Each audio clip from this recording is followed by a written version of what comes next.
嘿，大家伙早喽！1月20号星期一，新的一周，除夕前的最后一周了，对不对？都准备过年了哈。今天第4个训练日，咱们回评论。我这刚才跟那儿跑，发现前2天就发现了，这儿可能昨天有个小比赛或者有什么活动。你们看，这儿贴的是19公里，前面还有一个39呢。不知道在这儿怎么跑能凑这么远？因为昨天礼拜天有可能是昨天，刚和2位观众分开。今天跟2位观众在大阪城跑了2圈半，跑了不少呢，跑了差不多有11公里。今天咱们回评论，一会儿咱们简单聊2句。不管是直播还是评论，有小伙伴就会问到跑鞋没有碳板的鞋，我会不会尝试？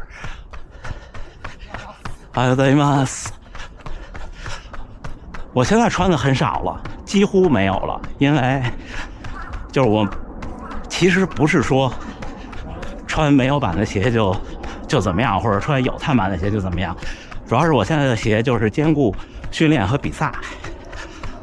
就像刚才一位观众先生一年跑4800公里，那差不多就得8双鞋，就对鞋的投资还是比较多的。就我就不太会专门买一双用来慢跑或者用来轻松跑的鞋了。也就是说，像我慢跑的时候穿有碳板的鞋，我也会穿那种相对没那么激进的，就凑合了，就差不多的。而且吧，其实我一直就觉得，不是说新手就不能穿碳板。有人说碳板鞋会让小腿啊跟腱压力比较大，这个我承认的，但是它是有前提的，前提就是你在那个强度下，就是你如果穿碳板鞋慢跑轻松跑，那跟穿普通的鞋差别不大，除非您是大体重人群，你买缓震鞋。就我是不排斥新的材料科技的，不过如果您跑量不大，然后平常很多时候是轻松跑，您比方说我们对面看到这2位，你有穿舒适一点的慢跑鞋挺好的。然后有好多小伙伴会员频道的节目看了，昨天我们会员频道的节目，我分享间歇，说我还是有天赋的，说那个时候就能跑那么快。怎么说呢，就是我还是不认为我有身体的就是物理上的天赋。跑得快是怎么回事呢？可能很多初跑者或者跑了1-2年小伙伴感受不到那个感觉，就是每次都竭尽全力。我真的不开玩笑，我那个时候早晨一个5公里，晚上一个5公里通勤，都能跑进4分30甚至4分20的配速。那跑下来的时候，到最后就跟现在跑到马拉松最后似的，真的是精疲力尽。我记得有一次下班回家，夏天又热，快到家楼下的时候，正好一个红绿灯，等红灯，还有最后200米就5公里了。但是等红灯的时候后背痒，然后伸手一挠，整个半个身子都抽筋了，就突然的都受不了了。就那时候已经在极限了，就那时候每天都这样，早晨一趟，晚上一趟，所以我的速度的水平的进步才会比较快。一开始初跑的小伙伴们，有一位小伙伴发评论说的特别好，就初跑者不需要间歇。我昨天的会员节目说的就是关于间歇跑，初跑者是不需要间歇的，我也是这个观点，但是不代表初跑者不需要速度。那初跑者的速度怎么来呢？就是我总说的，每次想办法快一点。就如果你总在舒适区，不仅仅是进步慢，还有一个可能的问题就是你对自己就没那么狠，有时候赛场上呢，可能就怎么说，顶不住。下一个啊，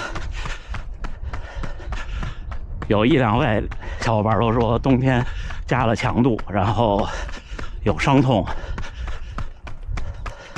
我对伤病还是那个原则，就是如果已经不能运动了，那就要全休；如果能运动，可以考虑，在可承受的范围内，就是您今天比方说轻松跑，跑完以后，明天伤情不能比今天跑之前差，这个范围就掌握对了。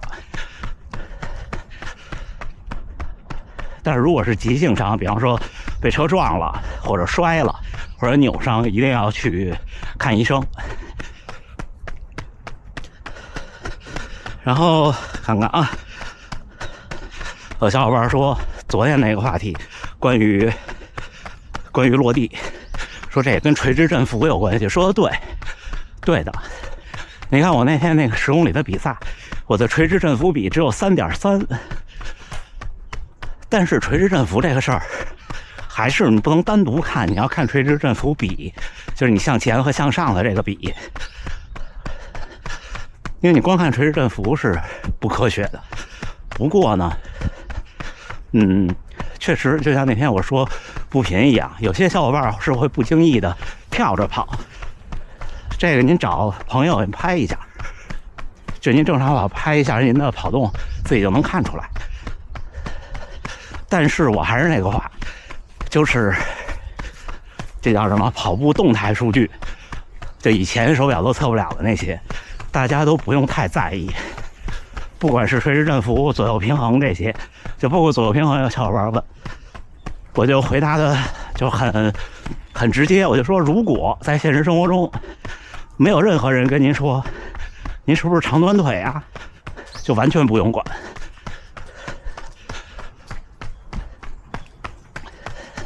垂直振幅这些也是，这些不是靠练出来的，这些是练完以后一测，哎，是这样。这我跟你说，心率是一样的。那心率，我们这个主动控制是控制不了的，对不对？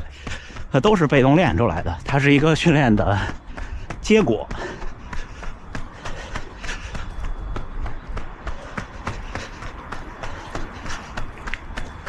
下一个啊，有小伙伴说要跑什么区间，我说的区间就是心率或者配速。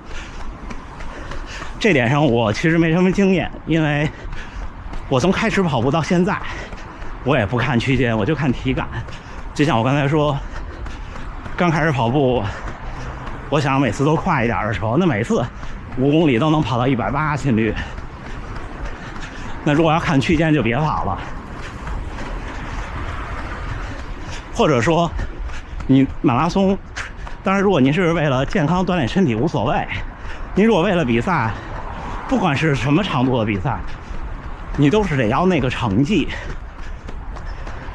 就像上周末那个10公里，我想跑进35分钟，那就必须是3分30以内的配速。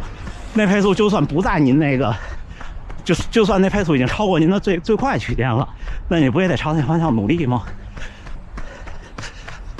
在平常训练基本就看体感。今天想轻松跑的话，就像我现在这样，也不用看快慢，也不用看心率，你觉得是轻松的就好了。它叫轻松跑嘛，前提就是你得觉得是轻松的。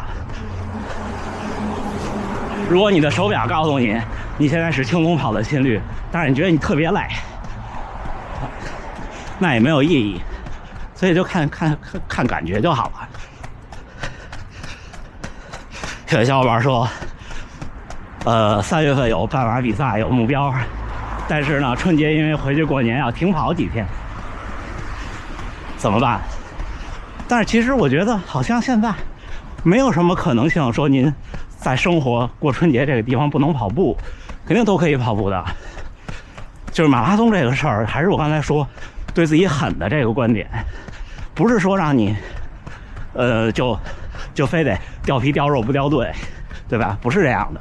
但是呢，还是得有基本的吃苦的状态，或者说吃苦虽然不能是常态，但时不时得有。就像很多人出差旅行，像刚才碰到这2位观众，就是啊，来旅游也跑步，然后像我有时候去出差也跑步，一样的。一开始可能是做不到，但是你总要有第一次。我还是觉得马拉松训练是个长期的事情，是要有连贯性的。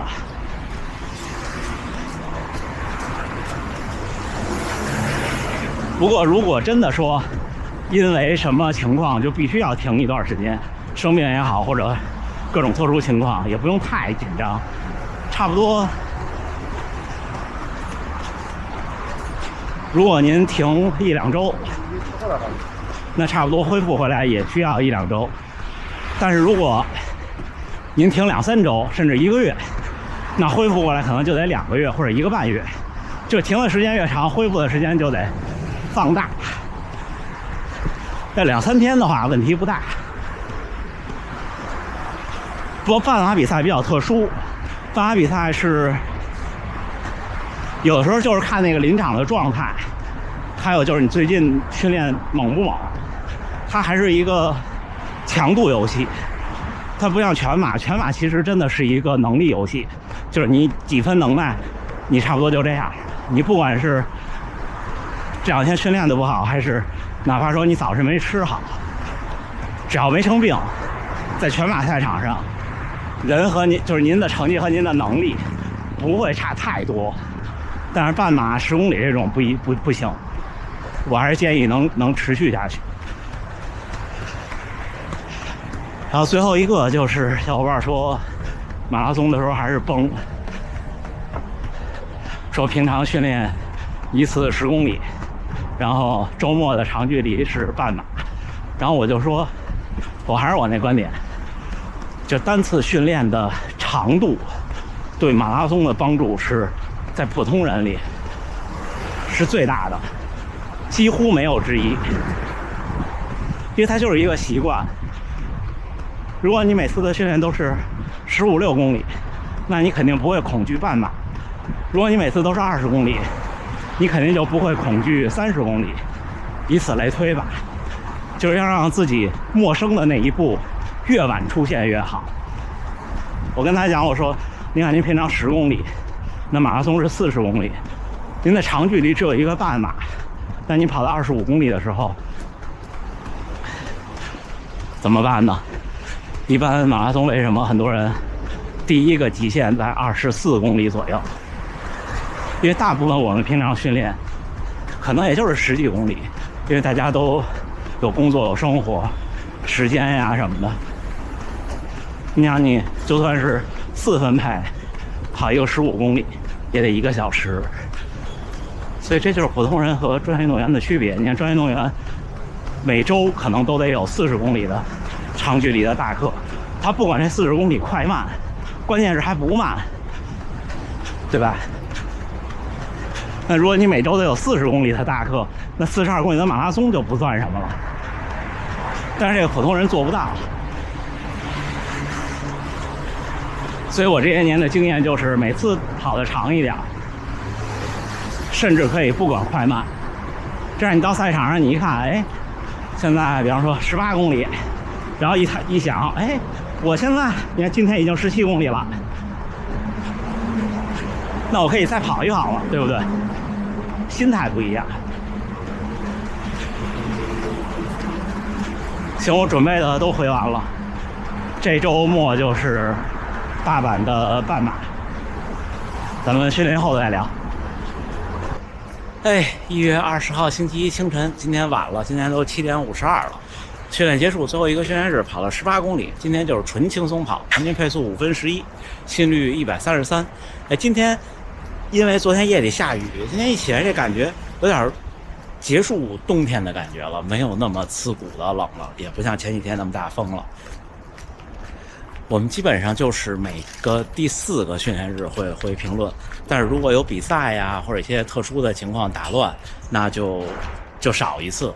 但是因为现在有周六的直播，周六直播也基本上在解答大家的，也不能说解答吧，解答可能有点不合适，就是在跟大家讨论问题，讨论各自的可能训练方案呀，或者说受伤生病各种疑问，我也只能说我的经历，可能有的算是经验吧。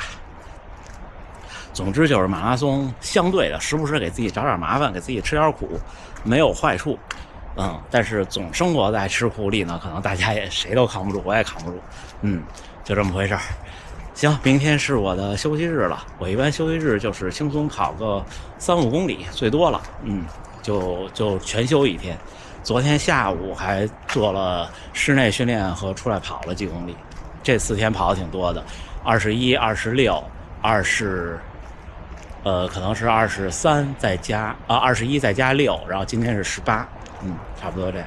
行，那最后还是祝大家呢努力生活，健康平安。咱们下回再见。